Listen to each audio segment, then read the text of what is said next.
Hey yo yo yo! Salut les turfeuses, salut les turfeurs, bienvenue pour un nouveau pronostic de Benoît Requin. Ok, place au pronostic du quintet du dimanche 16 juin, direction Chantilly pour le prix de Diane Longines. Plat 2100 mètres, 14 partants, réunion 1, course 5. Indice de confiance 1 sur 5. Petit retour sur le quintet du vendredi 14 juin. Dans mon pronostic, je vous ai donné le quintet dans le désordre, mais par contre, ça payait vraiment pas. Alors, cette vidéo, je la tourne avant l'arrivée du quintet de ce samedi et je reviendrai dessus demain. Ok, c'est parti, on commence le pronostic et on commence avec le numéro 1, Kandala, et on écoute le manager. Kandala, c'est une petite pouliche qui possède beaucoup de volonté. Elle a bien travaillé en vue du prix de Diane. Vu ses origines, le rallongement de la distance ne devrait pas être un problème. Le fait qu'elle ait remporté le prix de la grotte sur 1600 mètres prouve qu'elle a de la classe. Alors certes, elle n'a pas été revue en piste depuis sa rentrée victorieuse, mais elle semble retrouver la forme. Tant mieux qu'elle ait retrouvé la forme, en tout cas qu'elle semble l'avoir retrouvée. Moi, ce numéro 1, en tout cas, je l'ai gardé, mais plutôt en bout de combinaison. On passe au numéro 2, Paraíba, et on écoute Francis-Henri Graffard. Paraíba est une très bonne pouliche, je l'aime beaucoup. Son printemps a été pas mal chamboulé à cause des terrains pénibles, car c'est une pouliche de bon terrain. Je n'ai pas eu la préparation idéale en vue de ce prix de Diane, et pour continuer dans les mauvaises nouvelles avec elle, on a un très mauvais numéro dans les stalles. Bon, on a un peu tout contre nous avec elle depuis le début de l'année, mais elle a de la qualité. Bon, ok, merci Francis-Henri Graffard. En tout cas, ce numéro 2, moi je ne l'ai pas retenu. Bon, après, faire d'impression, question de feeling avec cette candidature. On passe au numéro 3, Survie, on écoute Nicolas et Clément. Survie, il a toujours eu des petits soucis pour trouver son jour, mais il a fait belle impression quand elle a pu s'exprimer. On est très content de sa préparation. Elle devrait apprécier parcours et distance. On espère du train et une course limpide.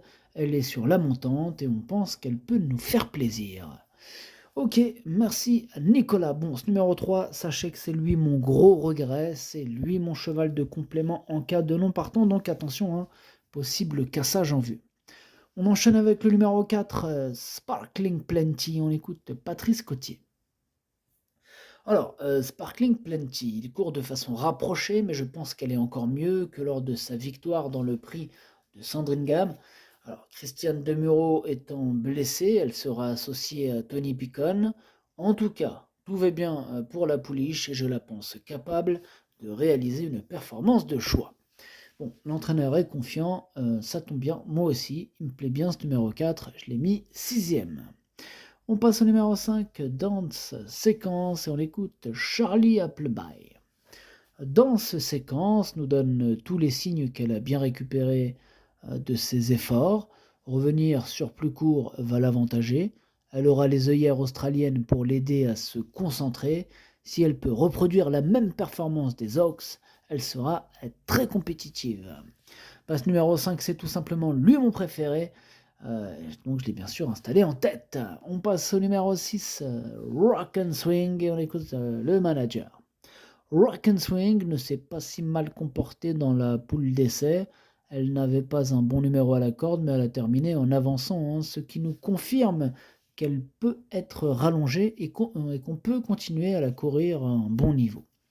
Elle a bien travaillé en vue de cette épreuve. Ensuite, il faudra compter sur un bon déroulement de course, mais elle a le droit d'être au départ avec des ambitions. Il me pose un peu problème ce numéro 6. Je ne l'ai pas retenu, il est tout seul sur ma petite liste des possibles casseurs de tickets repérés. Donc automatiquement, il est capitaine. Donc on va lui accorder une note de méfiance.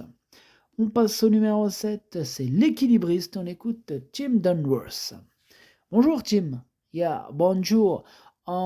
L'équilibriste, tu progresses il est sur la montante.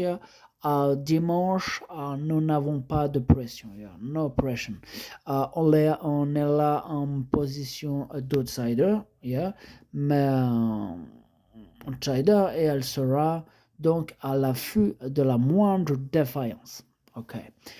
Elle est notice d'un bon numéro de corde et j'espère que tout se déroulera au mieux. Ok, merci Tim Dunworth. Alors, ce numéro 7 pour ma part, hein, je ne l'ai pas retenu. On passe au numéro 8, Birth, et on écoute Madame Laura Vanska. Birth va très bien, elle a été préparée de la même manière que pour le groupe 2 de Longchamp. Elle n'a pas eu besoin d'une préparation plus dure. Si elle venait à gagner, ce serait tout le travail quotidien hein, qui serait récompensé, voyez-vous. Nous n'avons rien à perdre. D'accord, merci Madame Laura Vanska. Alors, ce numéro 8, sachez qu'il me plaît beaucoup, j'y crois, et je l'ai mis quatrième. On passe au numéro 9, Dare to Dream, et on écoute Gavin Aaron. Hello Gavin. Yeah, hello. Dare to Dream, il s'est placé dans un groupe en Irlande en fin d'année dernière. Durant l'hiver, elle a pris beaucoup de force. Very strong, yeah. Je ne suis pas sûr que ce soit un polish de terrain souple. Tout ce que je sais, just I know, tout ce que je sais, c'est que cela ne la dérange pas. Elle a bien travaillé mardi matin, yeah, good working. Sa dernière tentative comporte des excuses, ok? Elle n'a pas pu revenir de l'arrière arrière dans une course peu rythmée, elle était en chaleur, very hot. Elle peut se racheter, yeah. Ok, merci Gavin Hernon. Alors, ce numéro 9, sachez que lui, par contre, je ne l'ai pas retenu, c'est un regret. C'est mon deuxième cheval de complément en cas de nos partants, attention. On passe au numéro 10, Tamfana, et on écoute David Menuisier. Bonjour David. Oui, bonjour. Alors, Tamfana, là aucune. Tamfana, sachez bien, hein, écoutez ce qui va suivre. Hein. Tamfana, aucune pouliche de l'écurie ne peut la suivre si on fait un travail sérieux. Ok? Même pas Shimes. Même pas elle. Ok? Même pas elle, même. Elle n'y parvient pas. Bon, alors, dernièrement, je suis passé tout près de remporter une première victoire classique. Ah, on n'était pas loin. Oh là là, c'est. Ah, ça s'est joué à rien du tout, en fait. Bon, elle est simple à monter hein, et sera associée à Raisin Murphy qui la montera au feeling. Il va même peut-être fermer les yeux pendant qu'il va la monter parce que le feeling, c'est puissant, vous comprenez. Ok, merci David Menuisier. Eh bien, ce numéro 10, sachez qu'il fait partie de mes préférés. Je l'ai carrément mis sur le podium et je l'ai mis à troisième en même temps. C'est une première chance avec un bon parcours. Hein, ça peut même tenter la victoire. On passe au numéro 11, Gala Real, et on écoute Alessandro Botti. Bonjour Alessandro, si, bonjour. Gala Real, il a effectué un travail d'entretien cette semaine, car les plus gros avaient été faits en amont, et l'objectif étant de ne pas l'amener trop fraîche avant dimanche. Elle est calme, maniable, et devrait fournir aussi une belle accélération en terrain souple que sur une piste lourde. Le travail, il est fait et elle est prête à jouer la finale. Ok, merci Alessandro Botti. Alors, ce numéro 11, sachez que lui aussi, il me plaît bien et je l'ai mis à la 5e place de mon pronostic. On passe au numéro 12, Bubblegum, et on écoute Fabrice Chappé. Tiens, pour une fois, Fabrice Chappé, waouh, vous n'êtes pas à la pêche. D'habitude, vous allez pêcher, Fabrice, qu'est-ce qui se passe?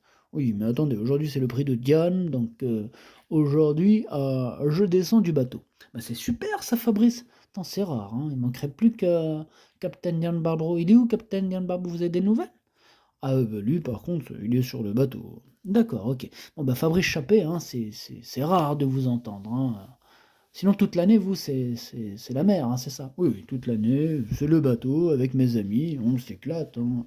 Moi, ça me saoule les commentaires, blablabla, blablabla. Ok, d'accord. Bah, au moins, c'est honnête. Merci, Fabrice. Mais je vous en prie. Alors, on commence. Je parle de Bubblegum. Hein. Oui, oui, le 12, on vous écoute. Eh bien, Bubblegum aurait dû participer au prix de Finlande hein, le 23 mai. Mais bon, elle a été un peu malade. Hein, elle supporte pas trop le bateau. Elle a eu le mal de mer sûrement, bon, ce qui nous a contraint à mettre les bouchées doubles hein, pour arriver au top hein, pour cet objectif. Eh bien, écoutez, elle a travaillé de façon convaincante, hein, la semaine dernière à Paris-Longchamp et tout s'est très bien passé cette semaine. Elle progresse et j'espère qu'elle ne s'arrêtera pas en si bon chemin, voyez-vous? J'espère, monsieur Chappé. En tout cas, c'est le numéro 12 pour ma part, je ne l'ai pas retenu, hein. Faut pas non plus pousser mamie dans les orties. On passe au numéro 13, Aventure, hein, on écoute Christophe Ferland. Aventure, aventure, c'est une, elle est petite, elle est venue gentiment avec le temps, mais bon, elle a toujours montré de belles choses, hein, le matin depuis le début. Maxime Guyon pense, eh oui, il pense qu'il n'aura aucun problème à la remettre sur 2100 mètres. Elle a le pédigré, hein, pour réussir sur ce créneau. Elle n'a fait que de l'entretien depuis son net succès et tous les terrains lui conviennent. Bah, c'est formidable, hein, donc tous les feux sont au vert pour ce numéro 13 qui va faire mal. Moi je l'ai mis deuxième. Et on termine avec le numéro 14, Half Day. Half Day, on écoute Carlos Lafont à Parias. Half Day, il l'a fait assez facilement, en dernier lieu, mais sur une piste très souple. J'attends de voir si elle peut être aussi efficace sur du bon terrain. Sa préparation s'est bien passée. On lui a laissé du temps, hein, pour récupérer. On n'a donc pas voulu courir le prix de Saint-Alary. Le timing, écoutez, le timing, il est parfait. C'est une course très ouverte, certes, mais elle a le droit, hein, de tirer son épingle du jeu. Bah oui, elle a le droit. En tout cas, moi, il me plaît bien ce numéro 14 et je l'ai gardé, mais en toute fin de combinaison. Le pronostic, ça donne 5, 13, 10, 8, 11, 4, As et 14. Merci d'avoir suivi cette vidéo. N'hésitez pas à mettre un pouce bleu si la vidéo vous a plu. Pour accéder à tous mes tickets pour la course du Quintet, rendez-vous directement en description de la vidéo. À jouer avec modération. Bonne chance. Chopez-le moi. Ciao.